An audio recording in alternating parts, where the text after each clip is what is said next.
We can go on to PvP next. Now, I always advocate for people's econ to not have a focus on PvP unless you really are like knowledgeable about the game, understand the sets, understand all this kind of stuff, and all the different mechanics in the game itself. It just takes like 1 or 2 bad fights and you probably will wipe out your like income or your week's worth of income. And a lot of people get the mindset that they'll watch someone, a YouTube video, like say, oh yeah, this is the best set ever. They'll go in there, they'll have that set, and they'll just die and just become free farm for other people because they don't really understand the set. Or the fact that most people, when they're telling you stuff on YouTube or Albion or whatever, are pretty much either not totally honest with you, or there's a little bit of misinformation there, or there's like a lot of buts in there, and then they won't tell it to you. Most people don't realize just how much of an impact a full PvE and like the specking up a tree really has on your strength level. So like if you have one full tree specced up, let's say you have all of your daggers right specced up, that's a 300 IP difference from someone who doesn't have the regular thing. So that means that you as a 4-1 set could take on someone 3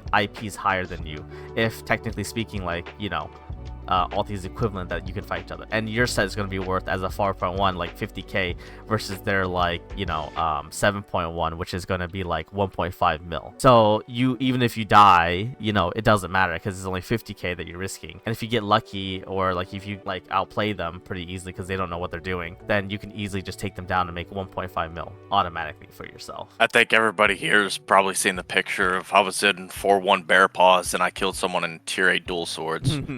Like, spec, that's why we push a ton of fame farms and trying to get people specced out, is because IP is the winner of the game. Yes. If you have IP, you can run out with cheaper sets and still be just as effective or even more effective.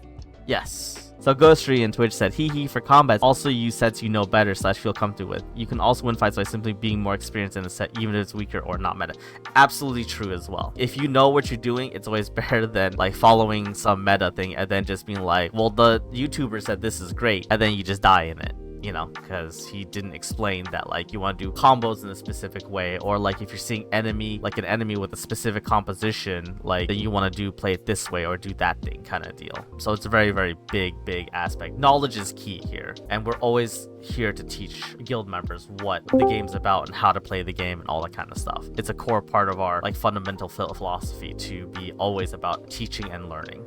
And this is kind of one of the things that a lot of people kind of fall into pitfalls trying to do, because they don't understand that PvP is a big gamble if you don't either have a good group, or if you don't have like a good guild or something like that, like to really enhance the PvP. Because again, like ganking is nice and all in theory and practice, but there's a lot of players out there who know how to avoid gankers or punish gankers. You see us all the time roaming around our group and we just gobble up gankers. You almost never lose a fight as a composition against ganking groups. In fact, like I get very excited because that's just a free meal ticket, you know, along the way to wherever we're going. I'll often tell Mo to catch one and we'll just gobble them up. One of the main methods of money making PvP is ganking, and you can go solo, you can go like multiple groups, you can go into mists, you can do all that kind of good stuff. You can go into the red zone to gank the transporters. Although one thing to note is that like there is a kind of prestige or like reputation mode in the royal cities areas, where like if you keep doing too much red zone flag stuff, like attacking people, killing people, all that kind of stuff, you'll slowly get barred out from like certain zones, and eventually you'll be stuck in like the black zones trying to PV to get your reputation back to come back into the royal cities or things like that. Just keep in mind that like, and there's also like bonuses. So if you're higher in the reputation, you have higher defensive percentages and CC resistance too, whereas the lower, you lose all those benefits and things like that. I think you lose like more defensives and CC resistance as well, so it makes you very vulnerable. Also, like if we're defending ourselves from gankers, you know, like from red flag players, you don't take a penalty to hit on that kind of stuff, nor do you take a penalty to your reputation for fighting other faction players. I also forgot to mention faction flagging stuff is really good too, but we'll cover that in a little bit as well. Ganking, it's super good. It can be super risky, especially in red zone, where there's a lot of people, blueberries, that chase people around trying to kill them, because killing gankers is easy in red zone. Black zones, it's a little bit more easier to get ganks off. I mean, you saw us running around in our zone just like ganking people constantly, so it's really nice. It's really good. Roaming, and we'll move on to the next topic of roaming. Roaming is basically when we form a composition, we go out to do stuff like chests or fights or outposts or a lot of things like that too.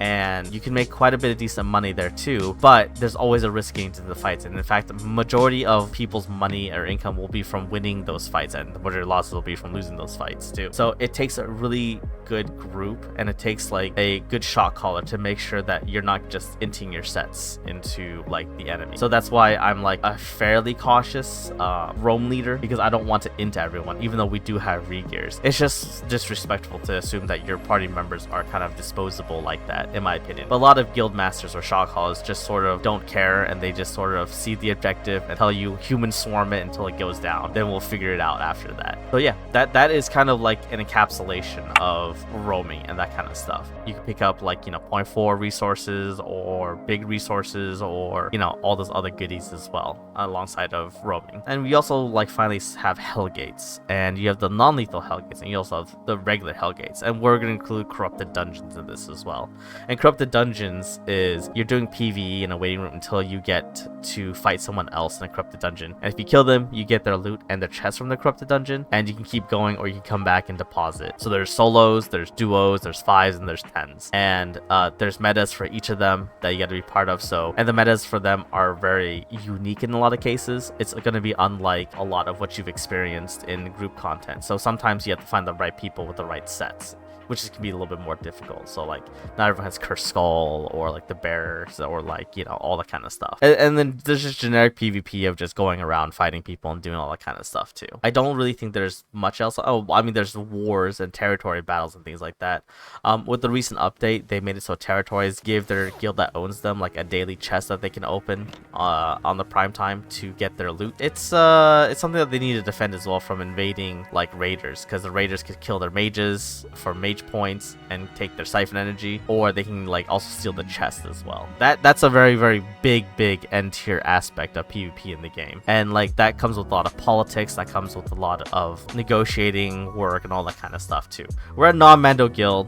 I'm not here to make this a job for anyone. We're all working adults. We all have families or jobs or, you know, like classes or things like that. So we're here to have fun and play together. And if, you know, we do get like a territory or whatever, then we'll just have it. But I'm not going to have us enslaved to the territory as a job kind of deal. One time we had a territory. We used to have territory in Wall, and that was such a headache because not only did you have to feed it, you have to keep the energy up, and then like people would attack it every single day. So I had to call CTAs every single day. It became a, hey, time to punch in. It's time for daily CTA to defend our territory, you know, which was fun. But after the third time, you're sitting there going like, man, I kind of want to do some solo dungeons or something else, right? Like you want to do some other content on that timer, you know? So like here we're a lot more able to be free and do whatever content we like and have fun and have a good time, you know? But joining an alliance that has territories is also nice too, because if they're a non-mandatory alliance, then you could just do their like, you know, territories as you feel like, you know, that kind of thing. I always encourage people to go, and out of respect to the alliance, I'll attend as many as I can too, because it's good that guilds should at least give back to their alliance a little bit in some way or form, unless it's very clear that like something is out of your time zone or something like that, you know, like we can't do 4 UTC, we cannot do like 18 UTC. We're like strictly NA timers, so from like 0 to 4 or 23 to 4. Any other questions? I'll take a pause here for like 2 or 3 minutes, that way people can catch up and like digest, ask questions while I add in, you know, more notes here.